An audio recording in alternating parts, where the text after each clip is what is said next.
Friends, welcome back to your own channel RJ Madhura. बहुत बहुत स्वागत है दिल से आपका आपके खुद के चैनल पे। जो लोग इस दुनिया में नहीं हैं और जो कभी आपसे बहुत प्यार करते थे जब वो जीवित थे, तो ऐसे लोग जब दूसरे लोक में चले जाते हैं वो आपके लिए चिंतित रहते हैं, आपकी कुछ आदतों की वजह से, आपकी कुछ मुश्किलों की वजह से, जिससे शायद आप समझ नहीं पा रहे लेकिन वो समझते हैं। आपको डायरेक्टली तो कुछ कह नहीं सकते, वो किसी ना किसी जरिए से आपको ये मैसेज देने की कोशिश करते हैं कि आपको किस चीज की सावधानियां बरतनी है, कौन सी सलाह है जो आपको देना चाहते हैं जिससे आप सावधान रहें और अपनी लाइफ को और भी आसान बना सकें। आप कई बार अकेले में जब आप कभी शिकायत आपके दिल में उठती है कुदरत के लिए, गॉड के लिए, अपने एंसेस्टर्स के लिए, तो शायद आप बोलते होंगे कि क्या आपको दिखता नहीं है मैं इतनी तकलीफ में हूँ। तो वो जानते हैं आप तकलीफ में, लेकिन उस तकलीफ की अगर वजह आप खुद ही हैं तो वो क्या करें। तो इस रीडिंग के जरिए शायद वो आपको कुछ सलाहें देना चाहते हैं। आइए देखते हैं क्या ये सलाहें हैं जिससे आपकी लाइफ और भी ज्यादा इजी हो जाए, और भी ज्यादा सुकून से भर जाए। कुछ मैसेजेस हैं जो वो आपको देना चाहते हैं। Very beautiful message. रिकंसिडर,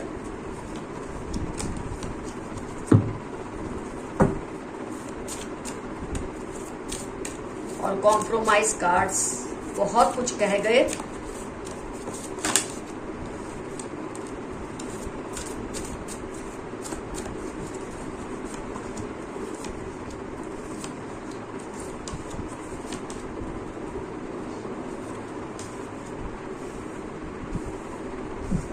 आपकी पर्सनैलिटी की एक साइड मैंने समझ ली है दो कार्ड से, जिसपे सारी चीजें डिपेंड करती हैं बाकी की। फ्रेंड्स, आपके अंदर एक क्वालिटी है जो बहुत अच्छी है कि लॉयल्टी। आपके अंदर वफादारी, लॉयल्टी बहुत स्ट्रांग है। लेकिन आपके कोई एक एंसेस्टर है जो आपसे कहना चाहते हैं कि लॉयल्टी उतनी रखो कि वो गुलामी का रूप ना ले ले। आपने अपनी लॉयल्टी को इतना आगे ले गए हैं कि आप किसी की गुलामी तक करने लगे हैं कि वो इंसान आपको हमेशा ये समझे कि आप लॉयल हैं। इसे लेट गो करो, इस क्वालिटी को लेट गो करो। इससे आपकी हेल्थ पर असर हो रहा है। आप इतने ज्यादा कॉम्प्रोमाइजेस कर रहे हैं कि अब आपको सोचने का वक्त आ गया है कि ये जो रिलेशनशिप है जिसके भी साथ है या बहुत लोगों के साथ है, बहुत ज्यादा आपके टॉक्सिक हो चुके हैं, क्योंकि आपने उनको एक आदत डाल दी है जिसे कहते हैं गुलामी। क्यों?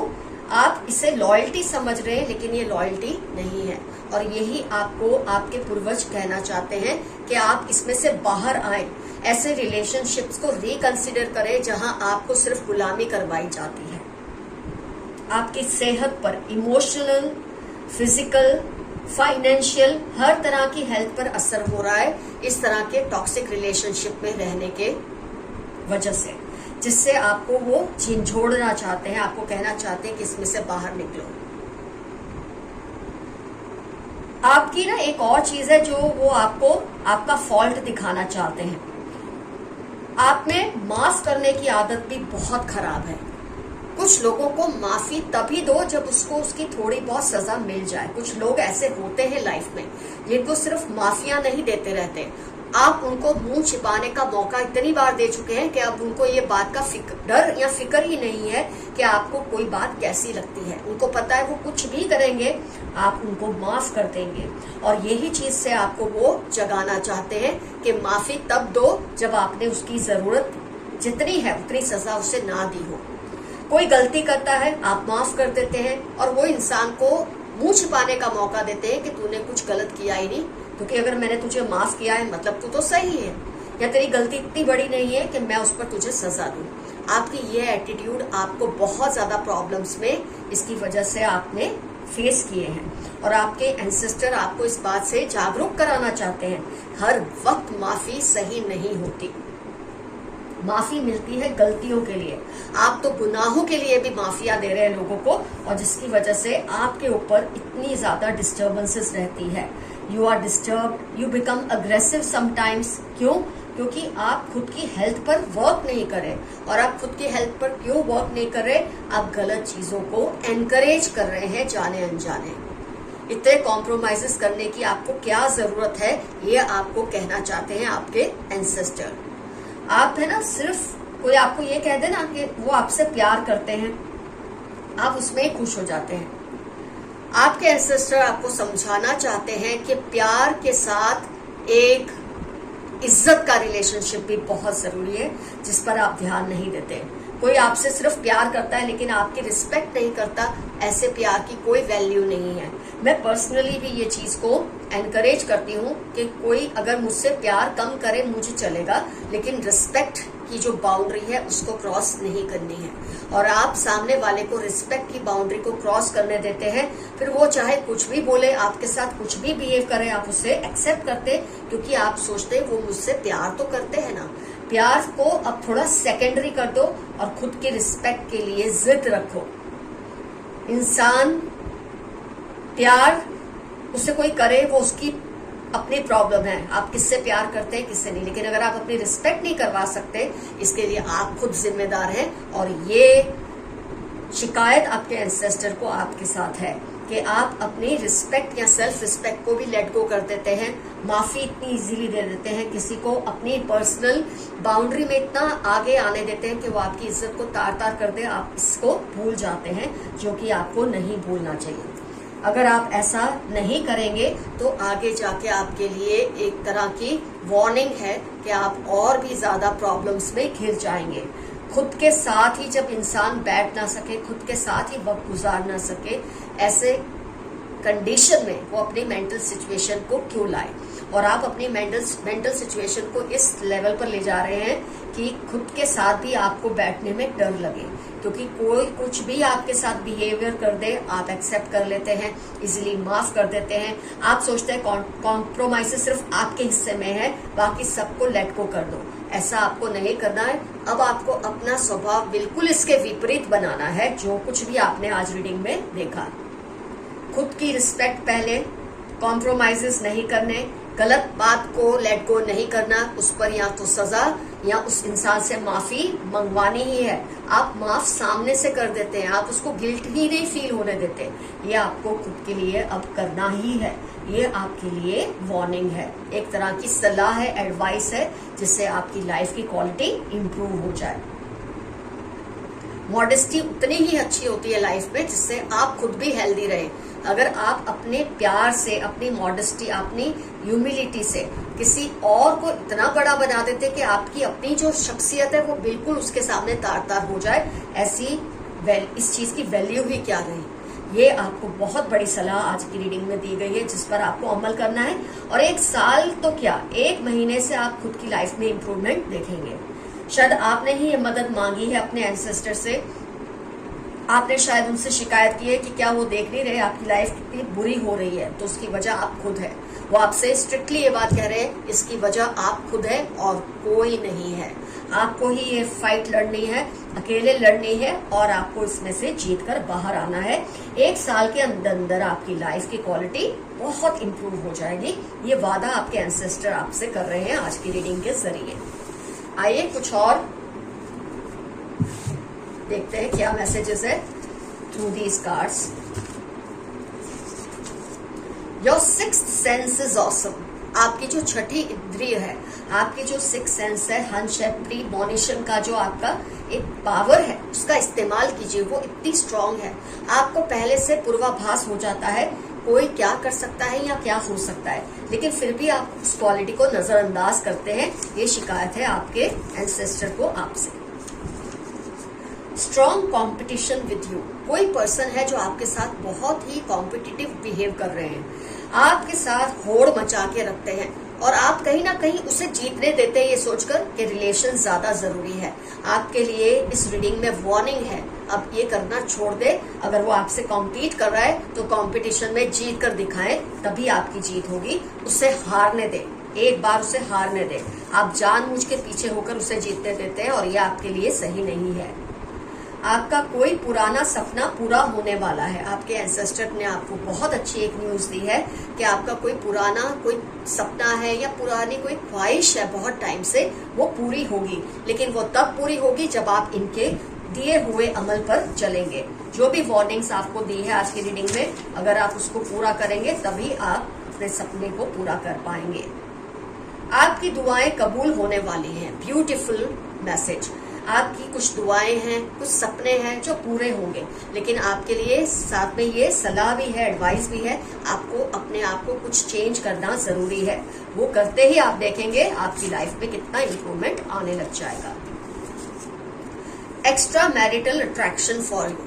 कोई पर्सन है, आप चाहे मैरिड है या अनमैरिड है वो तो जाने दो, जो पर्सन आपसे अट्रैक्टेड है वो ऑलरेडी मैरिड है और आपसे बहुत ज्यादा सेक्सुअल अट्रैक्शन शायद रखते हैं। ये प्यार नहीं है, ये सेक्सुअल अट्रैक्शन ही है।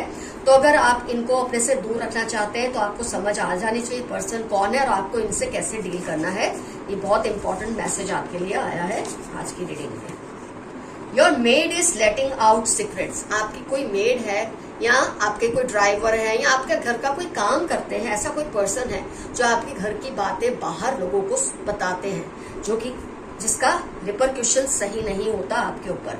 इससे आपकी लाइफ पर गलत असर होता है। आपको इस बात का ध्यान रखना चाहिए कि आपकी घर की बातें बाहर मेड्स तक ना जाएं। जब घर में कोई काम करने वाला इंसान हो तब उसके सामने थोड़ा आप लोग लिहाज रखें बोलने में, ताकि उसको आपके घर की बातों का पता ना चले। They are trying to create doubts in your mind, don't believe that. कुछ लोग हैं जो आपके माइंड में किसी तरह का डाउट क्रिएट कर रहे हैं, या आप शायद आप लायक नहीं है, या आप इनकॉम्पिटेंट है, आपसे कुछ होता नहीं है, या दूसरों के लिए आपके मन में जहर भरते हैं। ऐसे लोगों से बचकर रहिए। ये आपके सेल्फ वर्थ को कम करना चाहते हैं। ये आपके एंसेस्टर का मैसेज है आज की रीडिंग के हिसाब से। आपको ऐसे लोगों पर भरोसा नहीं करना है, इससे आपको ही नुकसान हो रहा है। लेकिन जब आप केयरफुल हो जाएंगे तो ये नुकसान भी खत्म हो जाएंगे। They are doing unethical things, be careful. आपके आसपास कुछ लोग हैं जो ऐसी हरकतें या बातें या एक्शंस कर रहे हैं जो बहुत ही इमोरल है, जो एक नॉर्मल दायरे के नीचे है। आपको इससे एनकरेज नहीं करना। अगर आपको पता है ये ऐसा कर रहे हैं तो आप उन्हें एक्सपोज कीजिए, पहले उनसे बात कीजिए कि अगर वो ऐसा करते रहेंगे तो आप लोगों को बता देंगे। अगर वो फिर भी नहीं सुनते हैं तो बता दो। इनको एक्सपोज करना बहुत जरूरी है आपकी खुद की इमोशनल हेल्थ के लिए। आप इनको पता नहीं क्यों लेट गो कर रहे हैं, लेकिन आपके एंसेस्टर का मैसेज है कि आप इन्हें लेट गो ना करें। They steal your energies through your eyes. कुछ नेगेटिव लोग हैं आपके आसपास जो आपकी एनर्जी को आपकी आंखों के जरिए चुराते हैं, खुद को स्ट्रांग बनाने के लिए, खुद को पावरफुल बनाने के लिए। ऐसे लोगों को आपको पता होता है ये लोग सही नहीं है, आप इनकी आंखों में देखकर कभी बात मत कीजिए, ताकि ये आपकी आंखों से आपकी एनर्जीज को ना चुराए। बहुत अच्छे मैसेजेस आपके लिए आ रहे हैं आपके एंसेस्टर्स के। आपको इन पर पूरा ध्यान देना है। Toxic brother. कोई आपके आसपास है जो भाई जैसा है, या भाई है, या जैसे कहते हैं ब्रदर इन लॉ है, साला है, जीजा है, कोई भी ऐसा पर्सन, दोस्त है, भाई के समान जिसे आप मानते हैं, बहुत ही टॉक्सिक पर्सन है। शायद रीडिंग में इस रिलेशनशिप के बारे में भी बात की गई हो। आपको इनसे दूर रहना है, इनको महसूस कराना है कि आपको जो बुरा लगता है वो नहीं इनको करना है। वो बदलने का नाटक कर रहे हैं। आपके आसपास कोई पर्सन है जो आपको ये शो करते हैं कि वो बहुत अच्छे हो गए हैं, अब उनमें कोई बुराइयां नहीं है, क्योंकि शायद आपका बदला हुआ रूप अंदाज देखकर वो डर गए हैं। लेकिन ये बात पे भरोसा मत करना, ये सिर्फ बदलने का नाटक कर रहे हैं। इनको अच्छी तरह से जांचना, पड़तालना और बाद में ही इन पर भरोसा आप करना। ये आपके लिए आपके एंसेस्टर का बहुत इंपॉर्टेंट मैसेज है। आप बहुत ट्रैवलिंग करोगे इस ईयर में। इस साल में आपकी बहुत ज्यादा ट्रैवलिंग होने वाली है, चाहे वो विद इन द सिटी हो, विद इन द कंट्री हो, या आउट ऑफ कंट्री हो। Dependable friend around you. आपके आसपास कोई ऐसा आपका दोस्त है जिस पर आप पूरा भरोसा कर सकते हैं। हो सकता है ये लोग आपको आपके इसी दोस्त के खिलाफ भड़काते हो ताकि ये आपके साथ दूरी बना ले और इससे आप और कमजोर पड़े। तो जो आपका फ्रेंड डिपेंडेबल है, जिसके बारे में ये लोग गलत शलत बातें आपके घर के लोग आपको बोलते हैं या कोई भी, तो आप उनकी बात पर भरोसा ना करें। They want your beauty. आप बहुत ही खूबसूरत है, आपकी जो ऑरा है बहुत स्ट्रांग है और ये आपकी आंखों के जरिए आपकी ऑरा को चुराते हैं, आपको कमजोर करके आपकी ब्यूटी को चुराते हैं। इनको ऐसा मत करने दे, तभी आपकी हेल्थ पर असर हो रहा है। इनकी आंखों में आंखें डालकर कभी बात मत कीजिए जो लोग नेगेटिव है। आपको पता चल ही जाता है कौन पर्सन आपके लिए नेगेटिव है, कौन नहीं। उनको आपकी निग्लेक्शन बर्दाश्त नहीं हो रही है। कोई पर्सन है जिसे आजकल आप निग्लेक्ट कर रहे हैं, अगर आप सही रीजन से उसे निग्लेक्ट कर रहे हैं तो जरूर करिए, लेकिन उसे बर्दाश्त नहीं हो रही, कोई बात नहीं। जब वो अपने आप को आपके सामने घुटने टेक कर माफी मांगेंगे तभी आप उनसे बात करेंगे। उसके अलावा अगर आपको लगता है उसको निग्लेक्ट करना जरूरी है तो जरूर कीजिए, क्योंकि आपके एंसेस्टर का यही मैसेज था आपके लिए। आइए फ्रेंड्स, 2-3 कार्ड्स और देखते हैं और रीडिंग को कंक्लूड करते हैं। उनकी गलती पर चुप मत रहो, शायद ये फिर से रिपीट हुआ है। ऑलरेडी आपकी रीडिंग में भी ये चीज आई है, पहले भी कुछ ऐसा मैसेज आया है। अगर आपको लगता है कोई लोग हैं जो गलत हरकतें कर रहे हैं, अनएथिकल इमोरल चीजें कर रहे हैं, आपको उन्हें एक्सपोज करना जरूरी है। आप उन्हें मुंह छुपाने का मौका दे रहे हैं, ये आप गलत कर रहे हैं, आपके लिए खास मैसेज आया है। जो लोग आपको एक्सप्लॉइट करते हैं, आपको अब्यूज करते हैं और इस बात को आप छुपा रहे हैं, तो आप इनकी गलती पर चुप मत रहो, इनको एक्सपोज करो। ये मैसेज बहुत जरूरी आया है आपके लिए। अपनी थॉट्स पर थोड़ा रोक लगाओ। जब इंसान मेंटली इमोशनली डिस्टर्ब होता है तो उसकी जो विचारधारा है वो इधर उधर घूमती रहती है, स्थिर नहीं रहती है। आपको अपनी विचारधारा में स्थिरता लानी है, मक्कमता लानी है। आपके लिए बहुत इंपॉर्टेंट मैसेज आपके पूर्वज ने आपके लिए दिया है। इसी से आपकी भलाई होने के चांसेस ज्यादा हैं। अगर आप ऐसे रहे तो मुश्किलें और बढ़ेंगी। Someone is angry with you, किसी को आप पे गुस्सा है। अगर गुस्सा इसलिए है कि आप उन्हें उनकी हैसियत दिखा रहे हैं तो गुस्सा चालू रखिए। अगर आपको लगता है आपने इतना तो कर ही लिया है कि अब इस इंसान को थोड़ा इस पर रहमदिली रखनी है तो ही रखिए। ये तो आपको खुद डिसाइड करना है कि आपको क्या करना है। फ्रेंड्स, आज की रीडिंग होती है कंप्लीट। यहाँ पर आज का एफर्मेशन रहेगा, I am thankful to my ancestor for giving me such beautiful advice. मैं अपने पूर्वज का आभारी हूँ या पूर्वज की आभारी हूँ कि उन्होंने मुझे इतने खूबसूरत सलाहें दी है जिससे आपकी लाइफ इम्प्रूव हो। फ्रेंड्स, इस चैनल को प्यार और सम्मान देने के लिए बहुत बहुत धन्यवाद, बहुत बहुत ग्रेटिट्यूड। ये जरूरी होता है मेरे लिए आपको ग्रेटिट्यूड दिखाना, क्योंकि आप चैनल को इतना प्यार और सम्मान देते हैं। फ्रेंड्स, अगर आपको मुझसे पर्सनल रीडिंग लेनी है तो जीमेल कीजिए मुझे और उसके बाद आगे की बातें तय होंगी। आज कमेंट में जरूर लिखना आप कौन सी गलती कर रहे हैं जो आज हमने रीडिंग में देखी, ऐसे कौन सी गलती कर रहे हैं और वो पर्सन या वो रिलेशनशिप किसके साथ है जिसमें आपसे ये गलती हो रही है। ये रिलेशनशिप कोई भी हो सकता है, लेकिन आपके एंसेस्टर ने आपको जो वार्निंग दी है उस पर जरूर अमल कीजिए, जो सलाह दी है उस पर जरूर अमल कीजिए। Love you all, see you soon, your friend Madhura. Bye bye.